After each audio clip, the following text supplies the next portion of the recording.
అందరికీ నమస్కారం. శ్రీమతి సునంద గారికి ప్రత్యేక కృతజ్ఞతలు. ఎంతో గుర్తుగా ప్రేమగా మనకి మ్యాంగోస్ సివిఆర్ మెథడ్ ఫార్మింగ్ లో పండించినటువంటి మ్యాంగోస్ మనకు పంపించడం జరిగింది. ఏపీఎస్ఆర్టీసీ కార్గో ఏపీఎస్ఆర్టీసీ లాజిస్టిక్స్ ద్వారా పంపించడం జరిగింది. 2021లో అంటే 22, 23, 24 3 సంవత్సరాల క్రితం నేను సివిఆర్ మెథడ్ ఫార్మింగ్ చేసే ముందుగా ఆమె వీడియోస్ చూడడం, నేను ఇన్స్పైర్ అయ్యి మోటివేషన్ అయ్యి నేను ఈ ఫీల్డ్కి రావడం జరిగింది.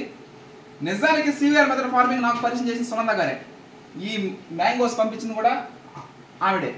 అంటే ఒక ఎంఎస్సి ఆర్గానిక్ కెమిస్ట్రీ కంప్లీట్ చేసి ఒక టీచర్గా జీవితాన్ని ప్రారంభించి అన్నీ వదిలేసి యాజ్ ఏ న్యాచురల్ ఫార్మర్గా సివిఆర్ మెథడ్ ఫార్మింగ్లో ఎన్నో వీడియోస్ తీయడం జరిగింది. నేనైనా కేవలం ఒక రైస్ మాత్రమే పండిస్తున్నాను కుటుంబ సభ్యులకి, బంధువులకి, స్నేహితులకి, శ్రేయాభిలాషులకి అందరికీ. ఆవిడ మేడం మ్యాంగోస్ ఇతర అన్ని పంటలు ప్రతి ఒక్క సాగు చేయడం జరిగింది. మేడం ఇది one of the greatest. CV Sunanda గారికి ప్రత్యేక కృతజ్ఞతలు మ్యాంగోస్ పంపించినందుకు హర్షత్ విహార్ టీం తరఫున. Thank you madam.